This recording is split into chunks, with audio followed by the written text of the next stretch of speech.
Hi guys! Magandang gabi po sa inyong lahat. Welcome back dito sa Gandara SRU channel for Showbiz Update. So, andito na naman nga po akong muli nagbabalik. Ang nagmamaganda po ninyong kachismosang Kim Pao upang magatid sa inyo ng latest update and fresh happenings patungkol kay Kim Chu and Paolo Avellino. And para nga sa gabing ito, ang mainit nating chika ay may kinalaman po dito sa segment kanina ng Showtime na kung saan nga po guys ay ang sumalang sa lookalike kanina ay ka-lookalike ni Janine Gutierrez. So mamaya tatalakayin po natin yan at pag-uusapan. Siyempre, marinig lang po natin Janine tapos nasa Showtime parang ang awkward kasi nandun si Kimi, 'di ba? But, anyway, ayun na nga. May po natin yan pag-usapan sa mga hindi pa nakasubscribe dito sa ating channel. Maaari lamang napindutin po ninyo ang subscribe button at notification bell para mag-updated po kayo at ma-notify tuwing may bago tayong chika at balita hinggil sa Kimpaw. Basta po mga balita na may kinalaman sa kanilang dalawa, sagot na po natin yan. So, unahin nga po muna natin pag-usapan guys, ito pong Net Makabata Star 2024 ng Anak TV na kung saan ay hindi lang po pala si Kimi ang nominado dito kundi pati na rin si Papi Paulo. Hindi po natin to na-update nung nakaraan, si Kimi lang. Pero ngayon guys, sa male category kasama po si Paulo Avellino. Kapagtataka lang bakit ano dito shadow lang kay Papi Paulo. Ang dami niyang poging picture ha. Nakakaloka. Anyway, mas maganda guys kung marami po tayong email account para marami tayong vote kasi one email, one vote lang Madi-discard naman po, hindi mabibilang yung boto natin kung ipipilit po natin unli vote sa isang email. So, isang vote lang po sa isang email. Kaya naman, hope guys na makiparticipate po tayong lahat dito. Maganda kung parehas sila ni Paulo ang mananalo dito para Kim Pao ang aakyat po para kumuha ng award. Ay, looking forward tayo agad-agad dyan. So, wiramin nyo na guys ang email ng anak nyo, ang cellphone ng mga anak nyo, ng magulang nyo, ng pinsan nyo, ng mga kapatid nyo. Gamitin nyo na po yung kanilang mga email account para bumoto. Nakakatawa siguro for sure at nakakakilig at the same time kapag dalawa po sila na umakyat sa stage para kunin po ang award. And I hope then na maging present sila. Yun ang importante, maging present at hindi po representative or VTR na naman, guys, para mas masaya. Nakakamiss kaya na makita po together ang Kim Pao. Napakailap na po kasi nila ngayon Hindi na natin nakikita magkasama mag-gym. Kanya-kanya po silang upload. Mabuti na lang talaga may Discord upang sa gayon may Discord channel for Kim Paus para sa ganun yung pagkamis natin kahit po papaano sa Kim Pao naiibsan.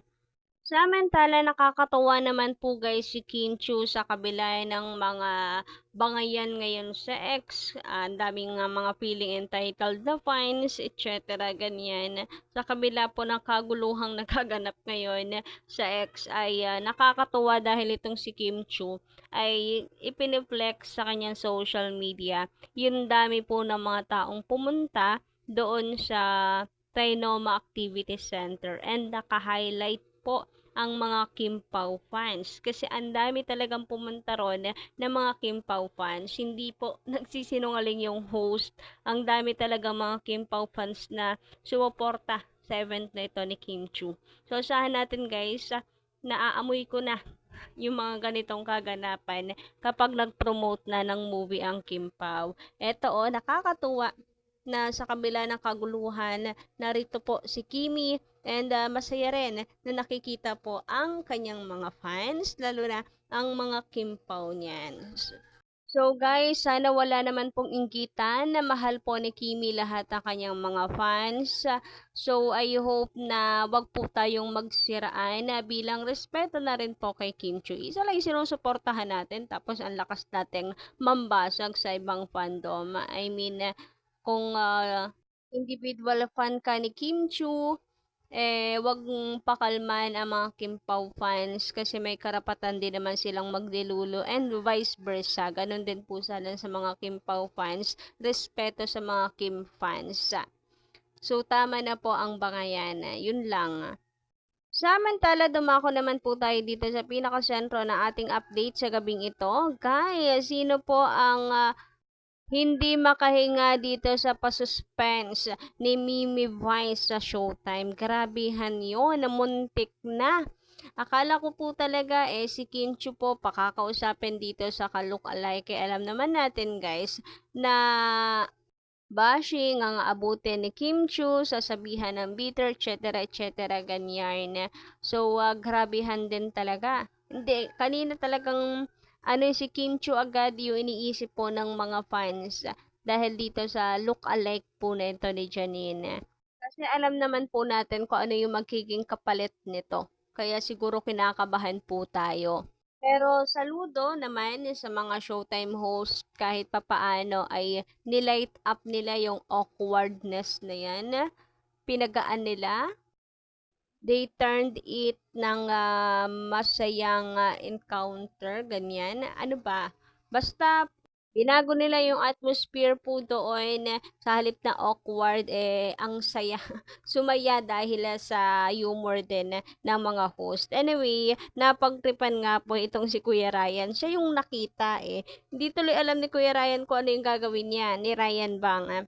Nagulat siya nabigla din siya parang hindi niya alam yung sasabihin niya Tawang-tawa po tuloy ang lahat. And ano rin naman po ako, believe dito kay Kim Chiu kasi napaka-sportsmanship din talaga ni Kimi. Kayang-kaya niya pong sumakay. Anyway, sabi naman dito, nakakatawa, parang sinadya talaga na si Kim at Bella ang kasama sa segment na yan para mag-interview sa contestant. Protektado nila si Kim. So, parang dapat turn na po ito ni Kim and Kuya Ogie, pero hindi po nila sinalang si Kim Chiu. Prinotektahan din nila. Nakakatuwa naman guys. And handle din naman po nila ng maayos kasi sa halip na maging awkward yon, naitawid po nila ng masaya yung part na to. And marami po nakapansin din yan at natuwa naman sa concern nila kay Kimi kasi alam nilang bashing talaga yung aabutin ni Kim Chiu Alam niyo naman, kahit walang issue, pilit na ini-issue, basta ganun. Sabi nga dito, hindi nila pwedeng ilaglag dyan si Kim. Look at hindi masyadong in-entertain ni Vice. Si Ogie pa ang pinapatanong niya. At buti, hindi si Kim ang pinatayo dyan. Siyempre, mahal nila si Kimi, hindi ba? Kung si Kimi naman yung pinatayo nila dyan, I think naman na magiging maayos yung takbo, professionalism, kung paano napaka-professional naman kasi ni Kim Chiu sa kanyang trabaho, plus sport lang po siya sa mga binabatong sa kanya, 'di ba, hugot, ganyan, bunot sa kanya. Pero kasi ang bagay na hindi po na nila makokontrol na or ni Kim Chiu, ang mga bagay na hindi na makokontrol ni Kim Chiu ay ang mga bashers. Mga bashers na mukhang tukmol. Charot, joke lang. Gandara, ang bibig, masyadong pasmado. Hindi po, joke lang, joke lang. Pero kadalasan guys, yung mga joke, yung mga biro, siya pong totoo. Charot! Peace guys, peace. Anyway, ayun na nga. Yun yung mga bagay na hindi po makokontrol ni Kimi ang bashers. Ganun din ang Showtime management ni Vice. Kaya sila na lang yung mag-a-adjust, di ba? For Kim. So, yun lang muna guys ang ating update sa gabi ito. Maraming salamat sa inyong pakikinig and don't forget to click the subscribe button and notification bell for more updates. Maraming salamat.